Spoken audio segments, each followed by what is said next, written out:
What's up, guys? It is Corey from SuperKamiGuru9000, and here it is, my review of Naruto Shippuden, episode 297. I'm sorry. Just this episode was really emotional, man.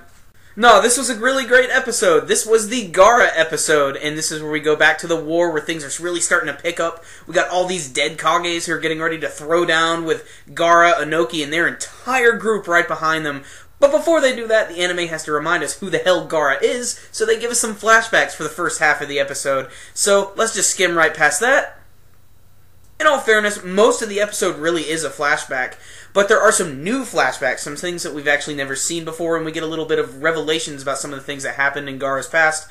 Now, we've always known before that there was that one incident that he had with his uncle Yoshimaru, where Yoshimaru tried to kill Gaara, and then it was really cold and fucked up because it seemed like Yoshimaru just hated Gaara and hated everything about him, and that's sort of what set Gaara off. We get to see what actually happened further in these developments. We get to see what was happening beforehand. We get to see that Gaara's father, the fourth KAZEKAGE, whose name seems to slip my mind. I tried looking it up. I don't think his name has actually ever been said. If anybody knows what his name is, please let me know in your comments below. The fourth KAZEKAGE then asks Yoshimaru to try and provoke Gaara to see how volatile he is with the one-tailed Shukaku. And all the events take place and everything, and it's all the same, and we do get to learn that Yoshimaru was actually lying about every little thing the entire time, so that does sort of take a little bit of weight away from that scene when you watch it again, but that's not really too much of a big deal. One little thing that I did like is right after that event happened, you get to see that Gaara immediately freaks out and turns into the Shukaku, and I thought that was really cool because you didn't actually see that in the original part of the series. And I just thought it was a nice little touch, you know, seeing Gaara's dad watch him and everything. And then things just get super awesome emotional at the end when we get to finally learn some stuff about Gaara's mother. And we actually get to learn a little bit more about Gaara's powers. Now, in the past we've seen that he's always been able to manipulate sand, whether it be to protect him automatically, or he uses the Shukaku's abilities to just, you know, destroy everything and create giant waves of sand. But he doesn't have Shukaku anymore, and he's still being protected by the sand. Why? That's because of his mother's love.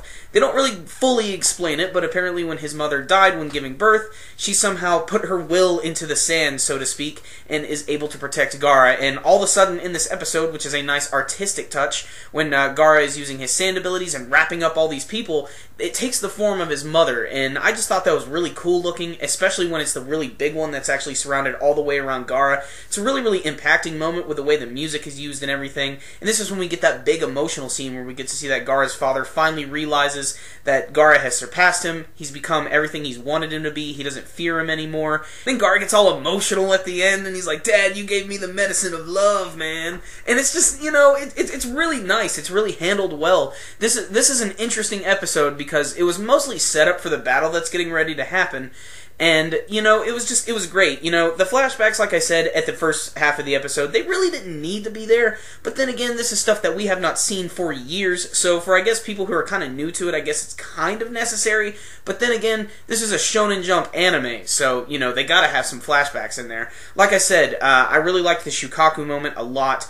All of the moments between Gaara and his dad are handled really, really well. And it actually adds a lot of depth to his character, aside from the fact that he apparently doesn't have a name. So, I really enjoyed this episode. It wasn't perfect, so I'm going to give it a 9 out of 10. Aside from the small flashbacks at the beginning, everything else was handled very, very well. The animation was pretty decent. Everything looked good. So if you guys are following the series, especially if you're following this war, make sure and check it out. And definitely check out next week's episode, because shit's about to get real.